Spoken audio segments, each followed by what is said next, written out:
Salut tout le monde, bienvenue sur ce troisième épisode de la série pour créer un jeu en 2D facilement sur Unity.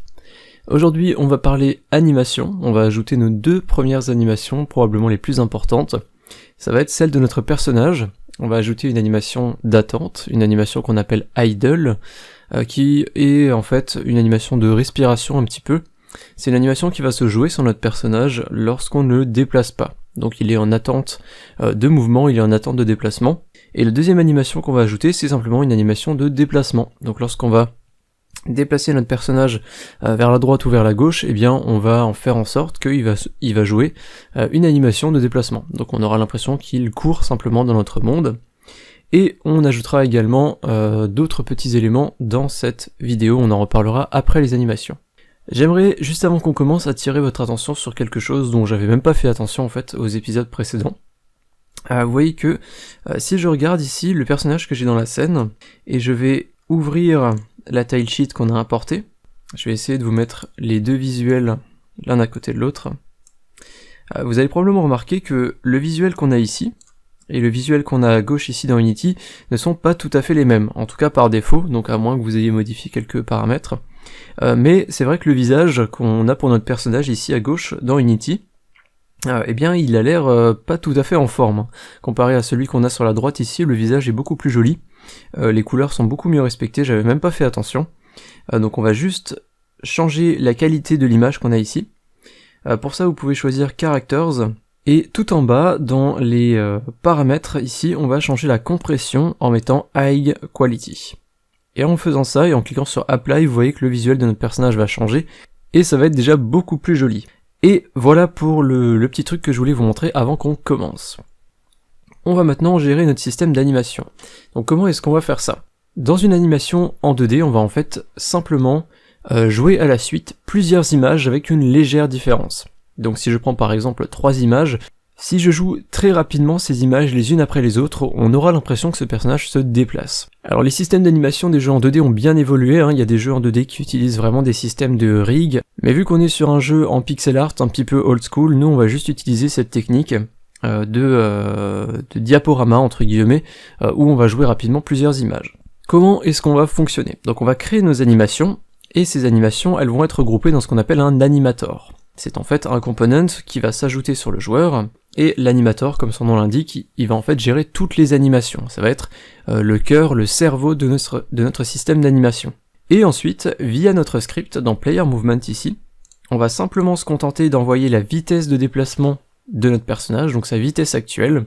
On va l'envoyer à l'animator, et l'animator il va savoir, basé sur cette valeur, est-ce qu'il doit jouer l'animation d'attente, donc le personnage ne se déplace pas, ou est-ce qu'il doit jouer l'animation de course, donc il doit jouer une animation de marche ou de sprint par exemple.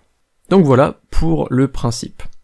Alors je me suis rendu compte d'une petite blague en préparant cet épisode en off, je vous remets à l'écran la page internet sur laquelle j'ai téléchargé mes tilesheets pour l'exemple de cette série.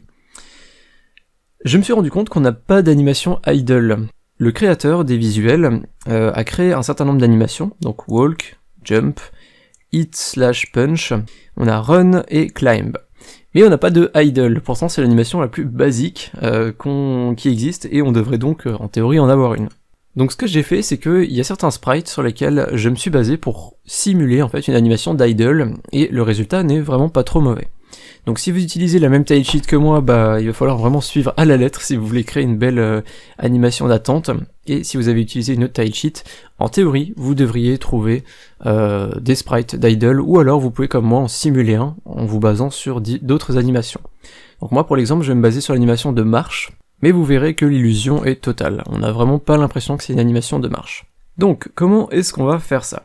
Vous pouvez sélectionner votre player, aller dans Window, puis Animation, et Animation encore une fois. Ça va vous ouvrir une fenêtre semblable à celle-là, donc moi j'aime bien l'accrocher en bas au niveau de la console. Donc vous choisissez votre player, et on va cliquer ici sur Create. Ça va nous ouvrir une nouvelle fenêtre de Windows, de votre OS, et on va vous demander de sauvegarder un fichier de type anime. Donc ça va être en fait notre animation. Comme je vous l'ai dit, on prend l'habitude de bien ranger son projet, donc on va créer un nouveau dossier, qu'on va appeler animation. Et à l'intérieur de ce dossier, on va même pouvoir créer un autre dossier qu'on va appeler player. Vu que par la suite on aura d'autres animations, pour les ennemis notamment, eh bien on va directement ranger ça en sous-dossier. Donc on va aller dans Player, et ici on va mettre un nom pour notre animation. Un conseil que je vous donne, on a tendance souvent à appeler nos animations par ce à quoi elles correspondent, ce qui est plutôt normal, c'est-à-dire une animation d'idle on l'appelle idle, une animation de course on va l'appeler run, de marche on va l'appeler walk, etc. Sauf que, évidemment, si j'appelle maintenant mon animation idle, et que je vais créer un idle pour un ennemi et pour encore un autre personnage, si je fais une recherche dans mon projet que je tape idle, j'ai les trois qui vont ressortir et je saurai pas forcément tout à fait à quoi correspond laquelle. Donc je vais l'appeler player idle, je vais l'enregistrer, et je vais avoir une timeline qui va s'ajouter en bas de l'écran dans ma fenêtre animation. Vous voyez à gauche qu'on a bien player idle qui est sélectionné, donc on est en train d'éditer cette animation. Sur la droite, vous voyez qu'on a un animator qui a été ajouté sur notre joueur automatiquement, donc ça, je vous en parlais avant. Dans cet animator, on a un contrôleur qui a été créé, il s'appelle Player, si je clique dessus, il apparaît d'ailleurs en surbrillance dans le projet ici. Il a été créé au même niveau que Player Idle, et si vous double-cliquez sur ce contrôleur ici, on va vous ouvrir une autre fenêtre qui correspond à celle de l'animator, comme vous pouvez le voir en haut dans l'onglet. Dans cet animator, je vais rapidement vous expliquer le principe. On va avoir en fait une case pour chacune de nos animations. Chez moi pour l'instant je n'ai que Player Idle et vous voyez que j'ai trois autres cases ici. Entry, Exit et AnyState. Le principe ça va être de créer une sorte de graphique, une sorte de schéma en fait, avec des connexions entre toutes les animations. Donc en fait on va pouvoir ajouter une condition qui va dire que donc c'est ce qu'on va faire d'ailleurs à cet épisode, on va ajouter une condition sur la vitesse et dire que si la vitesse est supérieure à une certaine valeur, eh bien on va jouer une animation. Et au contraire, si la vitesse est inférieure à une certaine valeur, on va en jouer une autre. Et ça va se faire grâce aux connexions. Vous verrez que ça sera un petit peu plus clair lorsqu'on va avancer dans la vidéo et qu'on aura notre deuxième animation.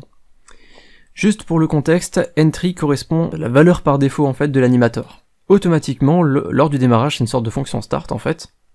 On va faire un appel à Player Idle, et Player Idle va se jouer directement. Ça va être vraiment l'animation par défaut. Exit, je l'utilise relativement rarement, mais il me semble en fait que ça permet simplement d'arrêter l'animator au bout d'un certain temps. C'est-à-dire que par exemple, si maintenant je fais une transition, alors ne le faites pas, hein, entre Player Idle et Exit, ce qui va se passer, c'est que directement au démarrage, Player Idle va se jouer parce qu'il est lié à Entry ici. Et ensuite, une fois qu'il aura terminé de jouer, il va faire un appel à Exit, et là normalement je crois que l'animator ne jouera plus d'animation. Et je ne pense pas qu'on l'utilisera dans cette série, du moins pas pour l'instant. J'ai un petit doute sur AnyState, donc je vais d'ailleurs vous montrer une petite technique, lorsque vous connaissez pas quelque chose. La documentation de Unity est très bien faite. En cliquant sur AnyState, vous voyez en haut à droite que j'ai des informations dans l'inspecteur, et j'ai ce petit lien avec un livre et un point d'interrogation. Si je clique dessus, je vais avoir une page internet qui va s'ouvrir avec la documentation de Unity pour l'élément sur lequel je viens de cliquer. Ça fonctionne pour à peu près tout. Si je vais par exemple sur Main Camera, vous voyez qu'ici au niveau de Transform je l'ai aussi, au niveau de caméra aussi, et si je clique dessus à chaque fois, j'ai une page qui s'ouvre avec toutes les informations sur le component ou sur l'élément depuis lequel je viens de cliquer. Donc là, il y a une petite section sur AnyState, donc on me dit que AnyState c'est un état spécial qui est toujours présent, et il va nous permettre d'aller à un état spécifique, peu importe l'état sur lequel on se trouve actuellement. C'est une manière de faire pour ajouter une transition vers n'importe lequel des états de notre machine, donc de notre animator en fait. Vous l'avez peut-être deviné, hein, vu que je savais pas à quoi ça correspondait, je l'ai très rarement utilisé, et je pense qu'on ne l'utilisera pas non plus aujourd'hui. Donc nous, ce qui nous intéresse, c'est surtout Entry et Player Idle pour l'instant. On va retrouver dans la scène, et on va resectionner notre joueur. Donc vous vérifiez bien que dans la fenêtre animation en bas, on est bien sur Player Idle. On va aller dans Imports, on va ouvrir Characters, et maintenant il va falloir qu'on glisse les bons frames au bon moment dans notre timeline. Évidemment, j'ai fait quelques petites recherches, donc si vous utilisez la même tilesheet que moi, vous allez être un petit peu avantagé, vous n'aurez pas besoin de chercher. Chez moi, l'animation d'Idle pour ce personnage-là, donc pour le roi, ça va être les frames 23 et 25.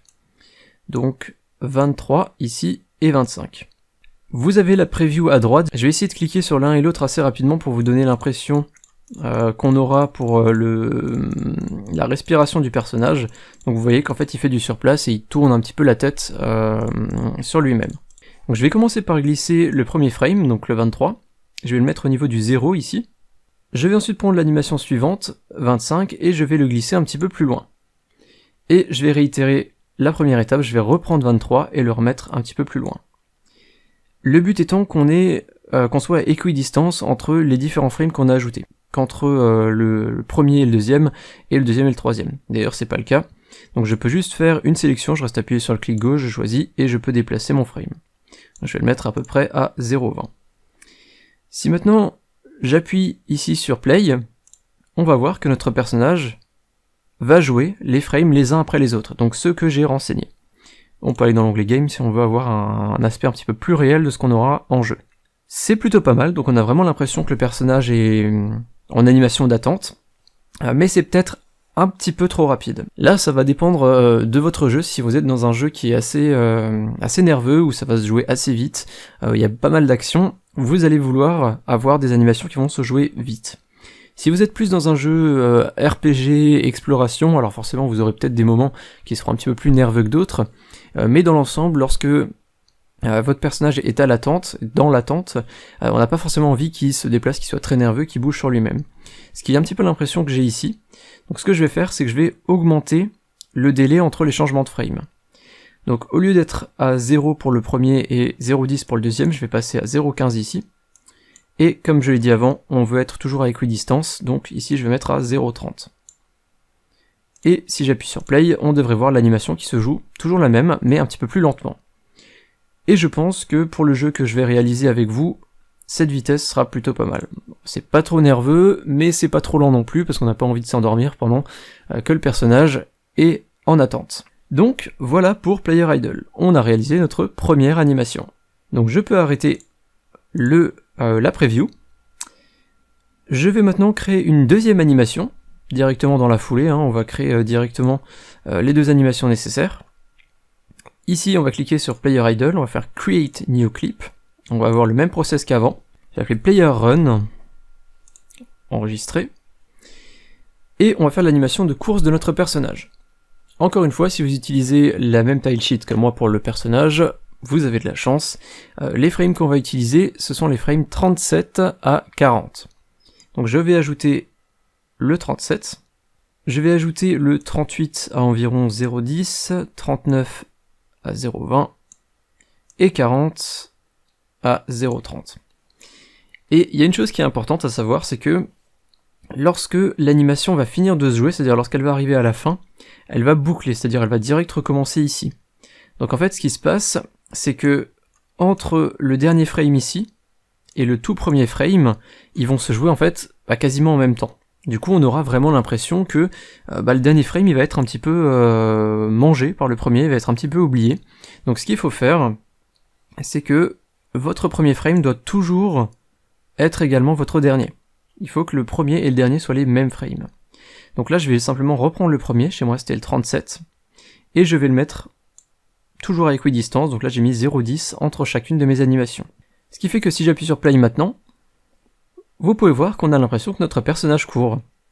Évidemment, si vous n'avez pas utilisé les mêmes tilesheets, ça demande un petit peu d'adaptation, vous n'avez pas forcément les mêmes valeurs, vous n'avez même sûrement pas les mêmes valeurs, et ça va vous demander de faire quelques tests, d'espacer un petit peu plus ou un petit peu moins entre chaque animation, pour voir un petit peu ce que ça donne. Donc n'hésitez pas aussi à aller dans l'onglet Game pour voir ce que ça donnerait en jeu. Et je pense que c'est plutôt pas mal, on a vraiment l'impression que le personnage court. Sachez quand même que, comme pour beaucoup de choses dans Unity, on peut toujours revenir en arrière. Dans le sens où là, moi je vais m'arrêter là pour le système d'animation, je pense que mes animations sont plutôt acceptables, et si jamais je trouve que les animations sont trop lentes ou trop rapides, je pourrais toujours les modifier, je pourrais toujours revenir dessus. Ok, donc je vais arrêter la preview, c'est plutôt pas mal. Maintenant que c'est fait, les animations sont d'ailleurs automatiquement sauvegardées, donc vous pouvez juste faire un clic droit, Close Tab, si vous voulez fermer la fenêtre animation, pour l'enlever de votre interface. Pour la réouvrir, c'est toujours Windows, Animation et Animation, ou CTRL 6, si vous êtes sous Windows avec les raccourcis par défaut. Ok, maintenant qu'on a fait ça, on va pouvoir retourner dans notre animator, donc vous pouvez double-cliquer ici sur le contrôleur Player, ou ici depuis Asset, ou depuis l'onglet Animator ici, si vous l'avez, et sinon, comme d'habitude, pour ouvrir n'importe quel onglet, Windows, Animation, et là c'est Animator, le deuxième. vous remarquez qu'on a maintenant nos deux animations ici, Player Idle et Player Run. Ce qu'on va faire maintenant, c'est qu'on va créer une connexion entre les deux. Player Idle va être notre animation par défaut, donc notre animation d'attente. Le personnage ne se déplace pas, n'a aucune action en cours, il est en attente, il attend qu'il se passe quelque chose. On va faire un clic droit sur Player Idle, Make Transition, et on va cliquer sur Player Run. Ça va donc créer cette flèche ici qui est une transition. Ce qui veut dire, en gros, que on va pouvoir transitionner de l'animation d'attente à l'animation de course. Donc on va pouvoir passer de l'une à l'autre. On va cliquer sur cette flèche, et ici vous allez avoir une sorte de graphique ici avec Player Idle, Player Run, Player Idle. Et en fait ça va vous donner une sorte de preview de la transition. Donc vous avez la preview en bas ici, si jamais vous ne l'avez pas, elle est probablement fermée comme ça, donc vous avez juste à la tirer. Et si j'appuie sur Play, on peut voir en fait que mon personnage commence par l'animation Idle et il va passer à l'animation de Run. Donc en 2D, ça a toujours du sens de regarder la preview, mais c'est vrai qu'en 3D c'est quand même beaucoup plus parlant. Donc le principe est exactement le même pour la 3D, je précise. Les animations en 3D ce sont pas des images qu'on met les unes après les autres évidemment, mais le principe de l'animator et des transitions est exactement le même. Je vais modifier quelques petits paramètres dans cette transition. Le As Exit Time, je vais l'enlever. As Exit Time, ce que ça veut dire, c'est que on va attendre la fin de la première animation pour jouer la deuxième animation. C'est, pour des personnages, généralement, une mauvaise idée de garder cette option activée. Parce que si vous êtes en pleine animation de respiration, votre animation de respiration elle dure par exemple 2 secondes, et que au bout de la première seconde vous commencez à déplacer votre personnage, et bien votre personnage va se déplacer physiquement, on va le voir dans l'espace en 3D se déplacer, mais il y aura toujours une seconde restante de l'animation d'idle. Donc physiquement le personnage on va le voir se déplacer, mais il sera à moitié en animation de respiration, d'attente, ce qui n'est pas logique en fait. Quand on déplace un personnage, on veut que directement il joue son animation de marche ou de course. Je prends l'exemple de la 3D parce que c'est plus parlant qu'en 2D, mais le principe ici c'est le même. Si on n'a pas terminé notre animation d'idle et qu'on commence à déplacer le personnage, on a envie que directement ce soit l'animation de déplacement qui se joue. On n'a pas envie de terminer l'animation d'attente. On va également ouvrir les settings et on va mettre Transition Duration à 0. Vu qu'on est sur de la 2D, on n'a pas vraiment réellement envie qu'il y ait des transitions très visibles, on a envie de passer d'une animation à l'autre très rapidement. Donc là c'est vraiment l'avantage de la 2D, c'est vrai que c'est beaucoup moins casse-tête au niveau des animations que la 3D où il faut vraiment être au frame près, il faut vraiment bien tout vérifier et tout. Chez nous en 2D ça sera un peu plus simple. Et normalement c'est tout ce qu'on a à faire pour cette première connexion, pour l'instant, première transition. On va maintenant faire la transition inverse. On va dire qu'on peut passer de Player Run, donc Make Transition, Player Idle.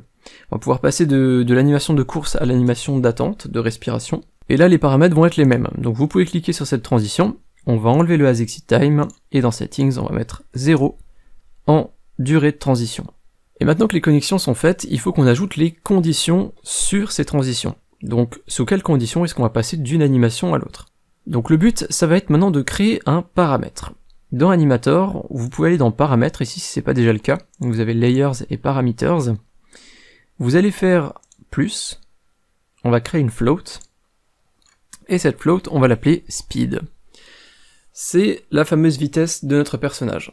Donc c'est ce que j'ai expliqué au début de l'épisode, dans notre script on va récupérer la vitesse du personnage, l'envoyer à l'animator, et c'est l'animator ensuite qui gérera la transition d'une animation à l'autre. On va pouvoir aller ajouter maintenant une condition là-dessus sur les deux transitions. Donc vous pouvez prendre de Player Idle vers Player Run. Ici dans Conditions, on va faire plus. On sélectionne Speed. Et on va dire que on va passer de Player Idle à Player Run si la vitesse est supérieure à 0,3. Pourquoi cette valeur? Je vous l'expliquerai un petit peu plus tard. Ensuite, on va aller sur l'autre transition. On va également ajouter une condition. Et on va dire que la vitesse doit être, cette fois-ci, less, donc inférieure, pareil, à 0,3. Et notre système d'animation, d'animator, est terminé pour aujourd'hui. Donc là, tout est prêt à être implémenté dans notre jeu, il ne reste plus qu'à envoyer la vitesse à l'animator, et ce sera réglé. L'animator, il va gérer tout de son côté. Donc c'est parti, on va passer à la partie script maintenant, il faut envoyer cette valeur vitesse à l'animator. On va ouvrir Player Movement, ici. Et vous allez voir que ça va être très rapide. On va commencer par ajouter une référence à notre animator. Donc on va créer une variable publique, animator, qu'on va appeler animator tout simplement. Un petit peu plus bas dans la fonction fixedUpdate, à ce niveau-là, on déplace notre joueur. En tout cas, on fait appel à la fonction qui va déplacer notre joueur. Donc techniquement, à ce niveau-là, on connaît la vitesse du personnage, vu qu'elle est notamment calculée grâce à Horizontal Movement. Donc juste après avoir ordonné le déplacement du personnage, on va pouvoir envoyer la vitesse à notre animator. La vitesse qu'on veut envoyer, c'est la vitesse de déplacement horizontale, donc c'est la vitesse de déplacement sur l'axe X de notre rigid body. Donc on va faire animator, une référence donc à notre animator, on va dire setFloat pour lui envoyer une float. Il faut qu'on précise laquelle, donc nous on en a qu'une, c'est speed, et il faut ensuite qu'on envoie ici la valeur de simplement la vitesse qu'on veut envoyer. Donc théoriquement c'est rb.velocity.x.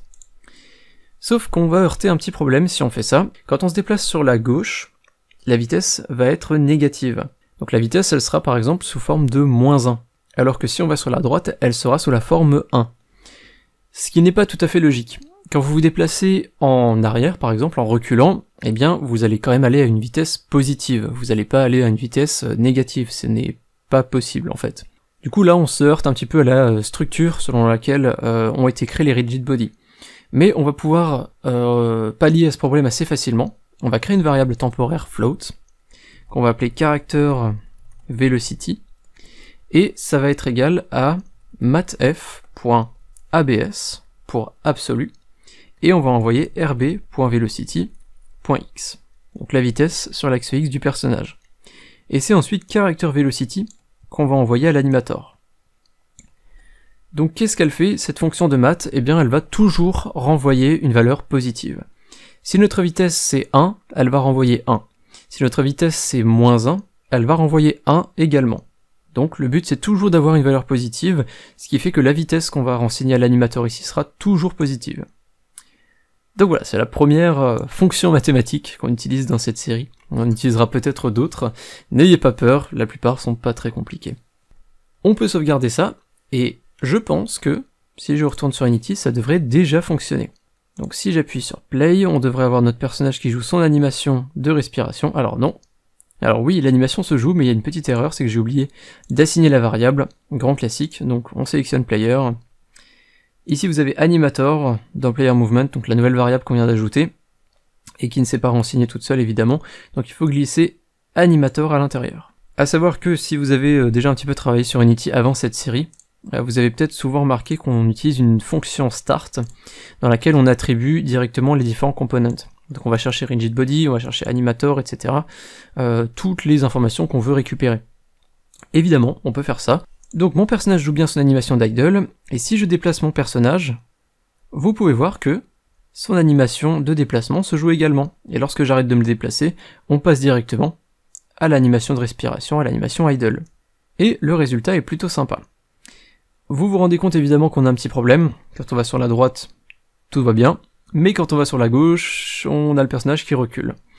Alors en fait c'est discutable, peut-être que dans votre jeu vous souhaitez avoir un personnage qui va toujours vers l'avant, et qui peut marcher en arrière, ça c'est tout à fait possible, hein. Ça dépend vraiment de votre type de jeu, de la structure que vous voulez utiliser. De mon côté, je vais quand même vous montrer comment faire pour que le personnage regarde à gauche lorsqu'il va sur la gauche, et pour qu'il regarde à droite lorsqu'il va sur la droite. Vous allez voir que ça va être relativement simple à implémenter.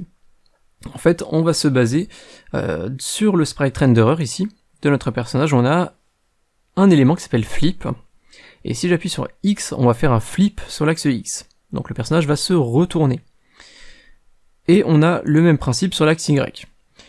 Alors sur l'axe Y, je vous garantis pas qu'on en ait une utilité, je pense pas que notre personnage pourra marcher à l'envers, ce qui pourrait être possible, hein, on pourrait le faire marcher au plafond, mais c'est surtout sur l'axe X qu'on va se baser. Donc en fait on va activer ou désactiver le flip selon la direction vers laquelle le personnage se déplace. Donc pour ça on peut réouvrir notre script. On va ajouter une nouvelle fonction, void, qu'on va appeler flip. Et à cette fonction flip, on va envoyer la vitesse du personnage. Quand je dis vitesse, je ne parle pas de ce qu'on a calculé avant ici dans characterVelocity. CharacterVelocity correspond à la vitesse, c'est vrai, mais CharacterVelocity contient une valeur absolue de notre vitesse, donc toujours une valeur positive. Nous, comme je vous l'ai dit, lorsqu'on se déplace sur la droite, la vélocité, la vitesse de notre personnage sur l'axe X va être positive. Lorsqu'on va se déplacer vers la gauche, la vélocité de l'axe X va être négative. Donc vers la gauche on a -1, vers la droite on a +1. Donc si j'envoie directement la vélocité de l'axe X à mon système de flip, eh bien ça va être très facile de savoir vers quelle direction on se déplace. Vers la droite ça sera positif, vers la gauche ça sera négatif. Donc basé là-dessus, on peut activer ou désactiver le flip sur l'axe X très facilement. Donc ce qu'on va faire, c'est que dans la fixed update, après avoir appelé le déplacement du personnage, et avant de jouer les animations, on va faire un appel à flip, et on va envoyer rb.velocity.x. Donc la vitesse sur l'axe X, mais avec des valeurs positives ou négatives. On retourne dans flip, on va donc prendre un paramètre qu'on va appeler velocity, et ici on va faire une simple condition, on va dire que si la vélocité est supérieure à 0,1 f, ce qui revient à dire qu'on a une valeur positive. Vous allez comprendre pourquoi j'ai mis 0,1 et pas 0. Ça va être la même raison pour laquelle j'ai mis 0,3 dans l'animator et pas 0. Je vais y revenir dans un instant. Donc if velocity supérieure à 0,1 f, on va prendre notre sprite renderer. Donc on va le stocker dans une variable dans un petit instant, ça je l'avais pas encore fait. Et on va dire .flip x égale false. On va créer directement cette variable, je pensais l'avoir déjà fait. Donc ici, on va créer public sprite renderer. Donc le sprite renderer, c'est en fait le component qui correspond au visuel du personnage. C'est sur ce component qu'on a le flip. On va l'appeler sprite renderer. On va retourner dans flip, on va ajouter un else if, on va ajouter une sous-condition qui va être en fait l'inverse, ou plus ou moins l'inverse. On va dire que si velocity est inférieur à 0,1 f, alors on va faire simplement l'inverse de ce qu'on a ici, donc sprite renderer.flip x égale true. On va sauvegarder ça, on va retourner sur Unity, et en théorie on devrait déjà avoir notre système de flip qui devrait être fonctionnel. Donc, encore une fois, je vous l'avais dit, un grand classique, j'ai encore oublié d'assigner la variable. Donc je choisis player, ici j'ai le sprite renderer qui est vide. On glisse le component sprite renderer, on appuie sur play, et vous voyez que déjà par défaut le personnage regarde dans l'autre sens. Si je me déplace sur la gauche, le personnage regarde bien à gauche, si je me déplace sur la droite, le personnage regarde bien à droite. Par contre, vous avez remarqué que, alors je vais le refaire, si je me déplace sur la droite et que je m'arrête, le personnage il va directement regarder vers la gauche.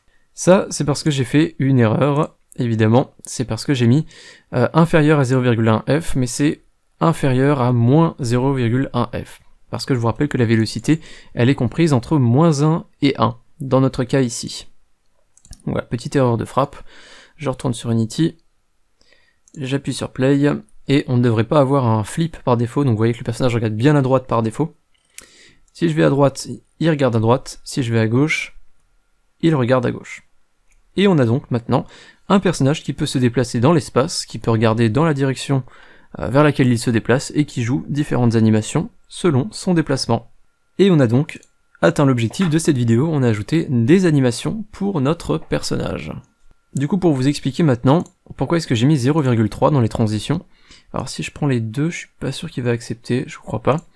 Imaginons que je mette 0 et 0, donc ça veut dire qu'on va passer de player idle à player run quand la vitesse est supérieure à 0, et on va passer de player run à player idle quand la vitesse est inférieure à 0. Et bien vous allez voir que notre jeu il va faire un petit peu n'importe quoi au niveau des animations, il saura plus trop quelles animations jouer. Vous voyez que là je ne bouge plus, je ne touche plus à mon clavier, et pourtant le personnage joue encore l'animation de course. En fait c'est une sorte de petite valeur de sécurité. Vous verrez au prochain épisode, lorsqu'on ajoutera notre premier ennemi, oui, déjà, eh bien on va utiliser un système un peu semblable, avec une petite valeur de sécurité lorsqu'on déplacera l'ennemi. Mais on en reparlera au prochain épisode. Très rapidement, j'aimerais faire un dernier ajout. À la base je voulais le faire dans un autre épisode, mais ça va être tellement rapide que je préfère le faire directement avec vous aujourd'hui. On va ajouter un système de caméra pour que la caméra puisse suivre le personnage. Donc actuellement, lorsqu'on appuie sur play, la caméra elle est toujours au même endroit, elle se déplace pas, et c'est juste le personnage qui se déplace. Mais si on a envie de se déplacer dans un monde assez vaste en 2D, il va falloir que la caméra nous suive. Donc pour faire ça, on va aller dans scène, on va prendre notre main caméra et on va essayer de la centrer au niveau de notre personnage. Donc vous n'avez pas besoin de faire quelque chose de très précis, là je vais vraiment la placer grossièrement, donc je pense que là mon personnage est à peu près au milieu de la caméra. Donc forcément le monde autour je l'ai pas tout à fait bien dessiné, alors comme dit on en reparlera je pense dans des épisodes spécial level design, mais pour l'exemple ça sera suffisant. Sur la main caméra on va ajouter un script, donc vous pouvez faire add component, on va l'appeler camera follow pour suivre le joueur. Donc on va créer un nouveau script, create and add, on va glisser camera follow dans notre dossier script pour avoir tout bien rangé, d'ailleurs les dossiers animation on peut les fermer. On va ouvrir camera follow, on peut enlever les systèmes collections qu'on a en haut, on peut également enlever la fonction start, le commentaire de la fonction update. Le but de cette caméra ça va donc être de suivre le joueur, évidemment il nous faut une référence à notre joueur, donc on va faire public game object player. On va ajouter une float qu'on va appeler time offset. Ça va être un décalage dans le temps, vous allez comprendre après pourquoi. Et on va ajouter un vecteur 3 qu'on va appeler position offset, pose offset pour rendre ça un peu plus court. Et tout comme pour le personnage, on va ajouter une variable privée de type vector 3 qu'on va appeler velocity, qu'on devra utiliser en tant que référence parce qu'on va utiliser une méthode qui s'appelle smoothDamp. Donc c'est un peu le même principe qu'ici pour player movement. J'ai précisé une velocity qui de base est égale à 0 et je l'ai utilisé ici en tant que référence. Donc en fait on est juste obligé de le faire si on veut utiliser certaines méthodes. Et le principe va être simple, on va accéder à la position de notre transform, c'est-à-dire la position de notre caméra, vu que c'est la caméra qui possède ce script. Transform correspond à notre objet caméra. Et on va changer cette position en faisant appel à la méthode smoothDamp, comme je vous en ai parlé, qui va nous permettre en fait de déplacer l'objet d'un endroit à un autre. Et ça, on va pouvoir le faire à une certaine vitesse, c'est pour ça qu'on utilise time offset. Donc on va dire qu'on va se déplacer entre la position actuelle de l'objet, donc la position actuelle de la caméra, vers la position du joueur, player.transform.position, vu que notre caméra, on veut qu'elle se déplace de sa position actuelle vers la position du joueur.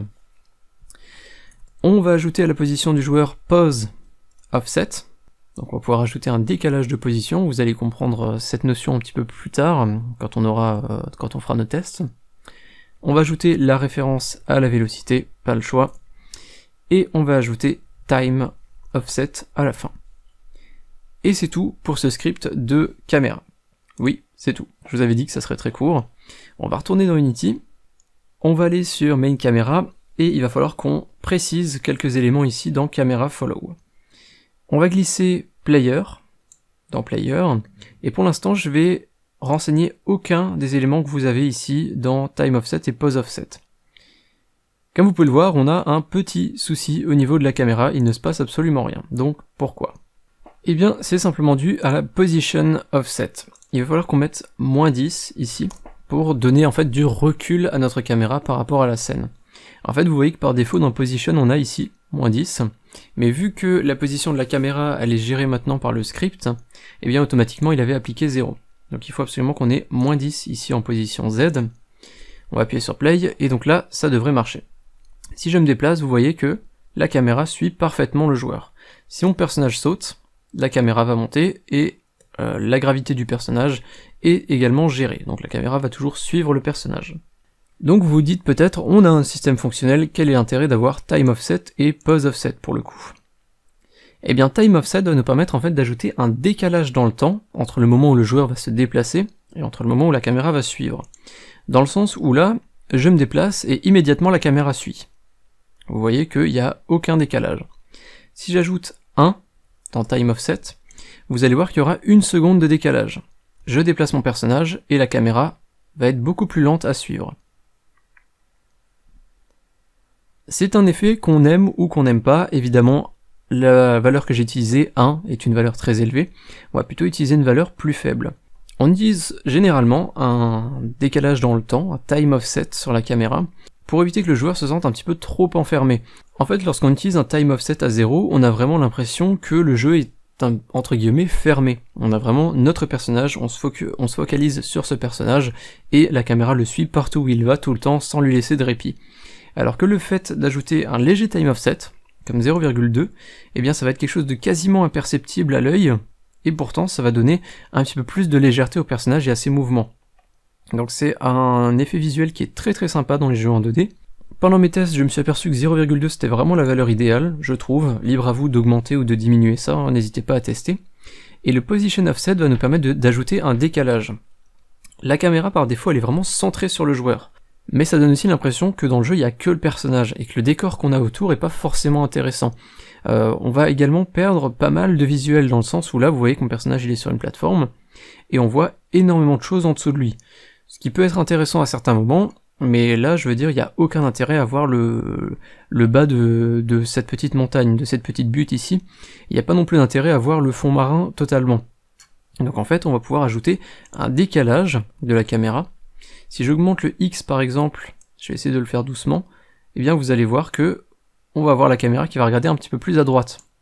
Ce qui fait que si là je me déplace, eh bien la caméra va toujours suivre avec le décalage d'offset, mais le personnage n'est plus tout à fait centré, il est un petit peu décalé par rapport au centre, et ça donne un petit peu plus de légèreté au jeu également.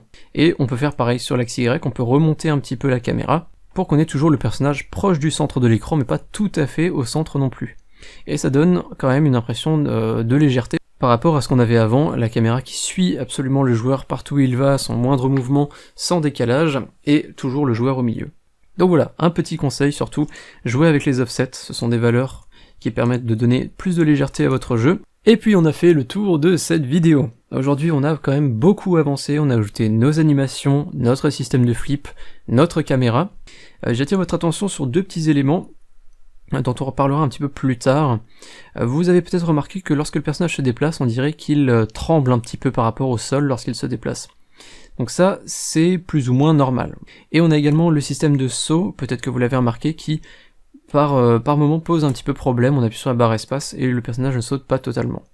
Comme j'ai dit, je suis pas entièrement convaincu du système de saut que j'ai ajouté. J'ai ajouté une première version relativement simple pour qu'on puisse avoir un minimum de déplacement, mais c'est une chose qu'on va retravailler un petit peu plus tard. Donc ne vous inquiétez pas, ne vous affolez pas en commentaire, on reparlera de tout ça au fil des prochains épisodes. Le prochain épisode justement, il concernera les ennemis, on ajoutera notre premier ennemi. Alors je sais pas si on peut parler d'intelligence artificielle parce que l'ennemi sera vraiment très simple, il se déplacera d'un point A à un point B, et il faudra surtout pas rentrer en contact avec lui si on ne veut pas être éliminé. Enfin bref, on verra tout ça la prochaine fois. Je vous remercie d'avoir suivi cet épisode et je vous remercie de suivre cette série en général. Si vous appréciez mes vidéos et que vous pouvez et souhaitez me soutenir, vous pouvez le faire via des dons sur les plateformes Tipeee ou Utip. Que ce soit sur l'une ou l'autre plateforme, vous pouvez donc faire des dons, mais vous pouvez également prendre un petit peu de temps pour regarder volontairement des publicités, ce qui va générer quelques centimes, et on le sait, quelques centimes, plus quelques centimes et encore quelques centimes, ça fait rapidement une somme non négligeable, et ce sont ces deux plateformes qui me permettent de continuer à créer le contenu que je vous propose aujourd'hui sur YouTube. Si vous voulez plus d'informations sur les plateformes Tipeee et YouTube, vous avez les liens en description, et je vous remercie d'avance si vous allez faire un petit tour et que vous souhaitez me soutenir. Évidemment, comme à chaque fois, un énorme merci aux tipeurs du mois dernier qui sont affichés à droite de l'écran, et un remerciement spécial à Tenno et Spyprog. Je vous dis à très bientôt pour la prochaine vidéo de cette série, ou plus généralement de la chaîne. Salut!